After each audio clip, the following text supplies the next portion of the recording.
So, in internet land, it is Motivational Monday. And I think it's fun to go with themes. Themes are cool. I like to honor it. But I'm going to honor it my way. So we're going to walk down one of my favorite streets, Michelle Tarina. There it is. Aww. And I'm going to share with you guys a crazy story about this street. So when I was in Chicago, I was working part-time in a chiropractor's office. And I was transitioning my business from part-time into full-time.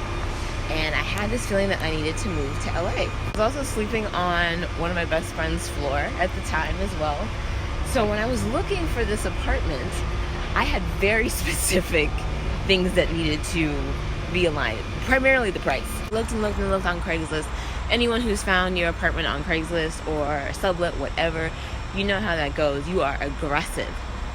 And I couldn't find anything. And I knew I specifically wanted to live in Silver Lake. But this area is expensive. So I'm looking, and then I finally find it. Perfect apartment, in my budget, sublet, bungalow style, in Silver Lake. So I am aggressive as hell. I send over all my information on Craigslist. Naughty, here's my credit score. I'm not a criminal. Please pick me. And lo and behold, I hear nothing. So after that, I was just like, there's no point. How is this going to work? How on earth am I going to move? That was in November, and lo and behold, the stars aligned, the universe responded, and in February, I moved to LA.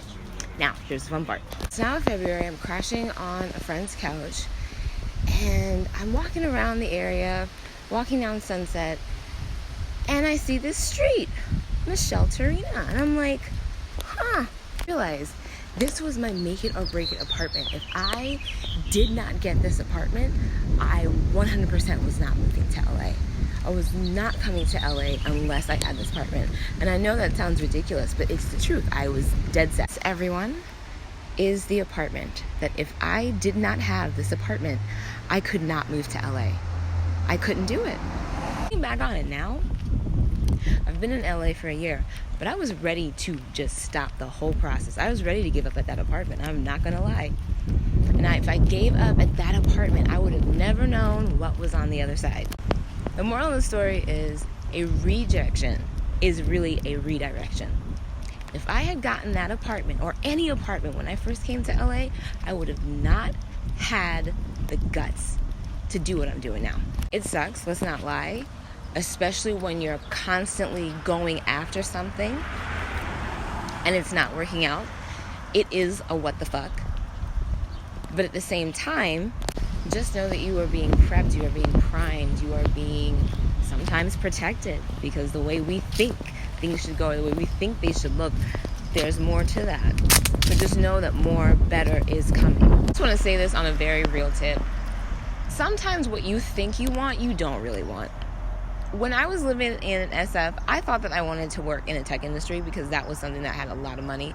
Could you really imagine me working at Google? Please, by all means, do any and everything that entices your curiosity.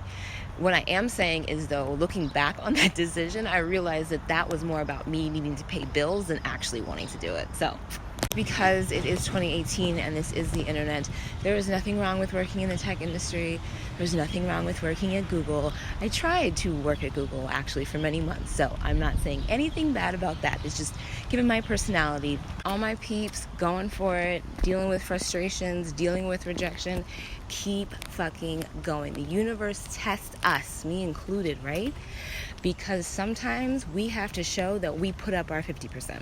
That we actually want. Sometimes that 50% looks like hearing a bunch of no's to prepare you for that yes.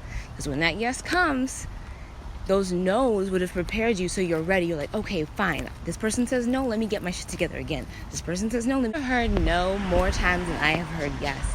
And I'll tell you this, those no's kick your ass. Because no after no after no makes you revise and revise and revise your shit. And then when the yes comes, you're like, bam, I am ready. I've heard no more times than I have heard yes. And I'll tell you this, those no's kick your ass. Because no after no after no makes you revise and revise and revise your shit. And then when the yes comes, you're like, bam, I am ready. Now, do the no's suck? Fuck yeah, they suck. Especially when you hear no after no after no time and time again, you get discouraged. But what I have learned is that in those moments of complete discouragement, the moments where I really just want to throw in the towel, that's when you take action. The moments of being completely over it, throw my hands up, fuck it, I'm done, that's when you take action. Perfect time, the processing is the action. And this is something I want to share with you because I've waited for both of those things.